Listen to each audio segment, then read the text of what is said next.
कहते हैं प्रेम सिर्फ साथ जीने का नाम नहीं होता। प्रेम वह है जब कोई व्यक्ति आपकी खामोशी को भी सुन ले, आपकी सांसों के रुक जाने के बाद भी आपका इंतजार करता रहे, और जब मौत आए तो उसका हाथ पकड़कर भी कह दे, पहले मेरी पारो फिर मैं।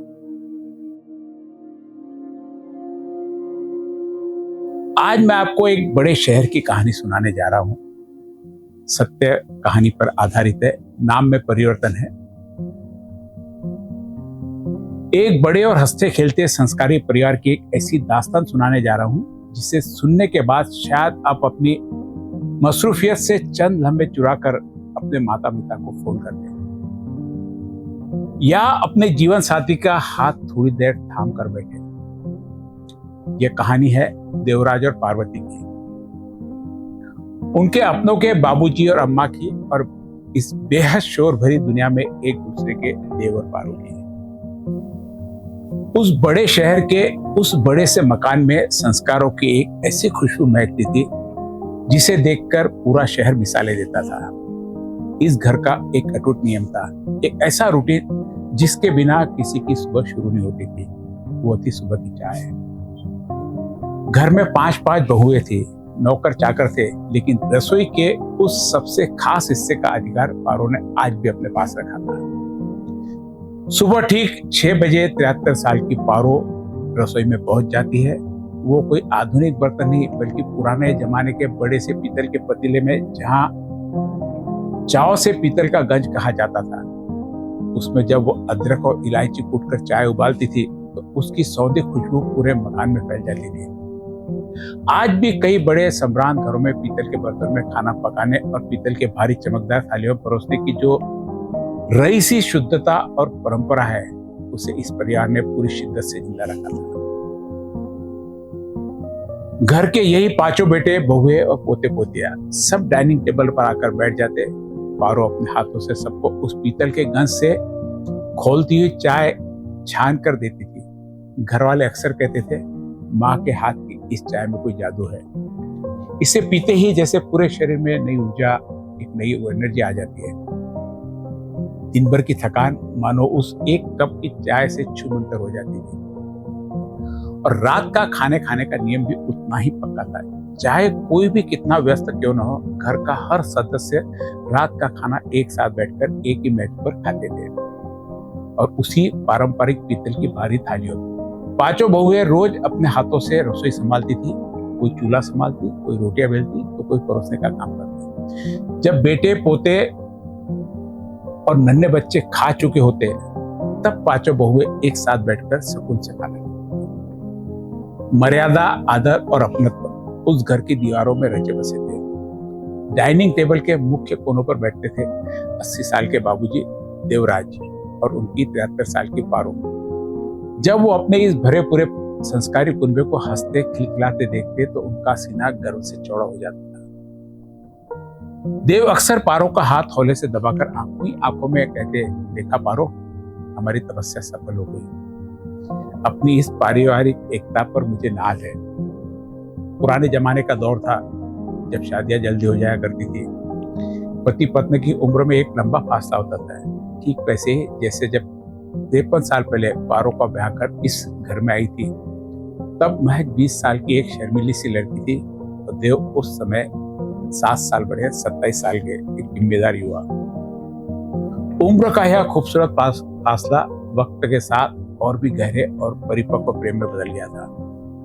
अपनी इस पारिवारिक एकता और 53 साल की इस अटूट सुंदर सफर पर देव को बहुत ईमान था।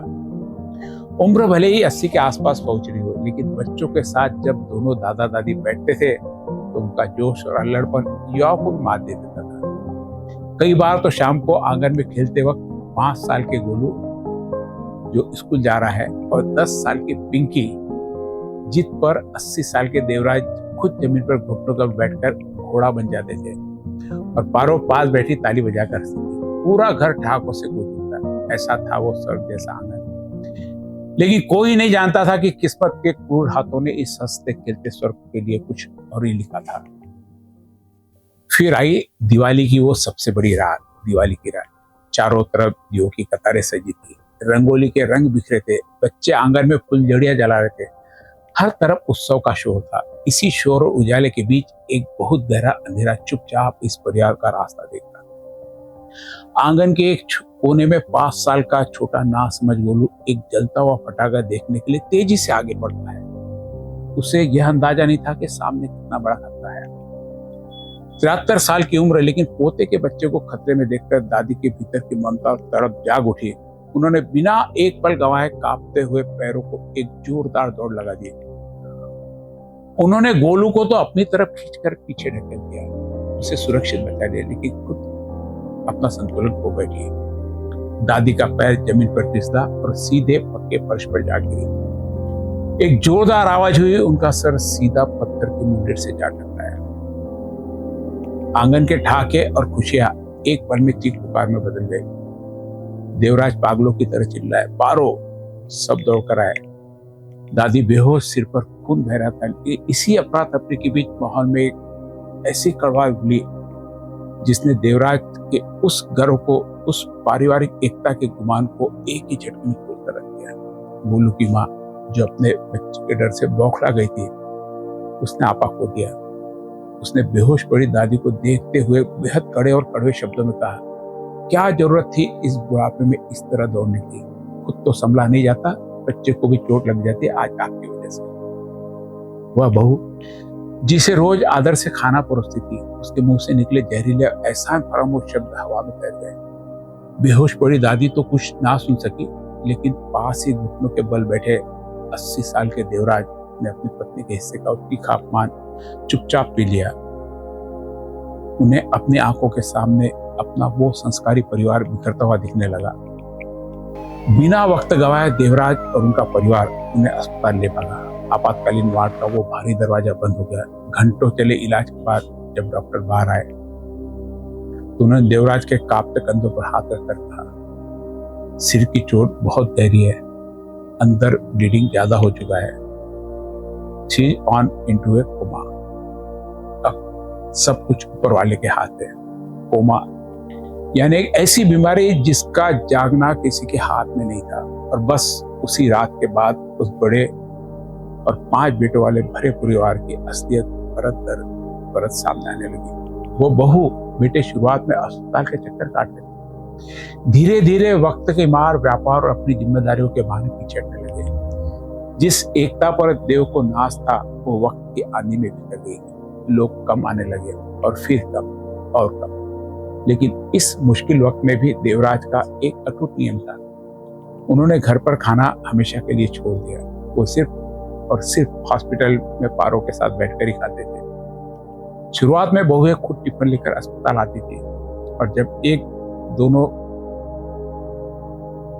जब तक दोनों दादा दादी खाना नहीं खा लेते वहीं बैठी रहती थी। आलीशान गाड़ी और ड्राइवर उन्हें छोड़ने आते थे। मगर वक्त बदला।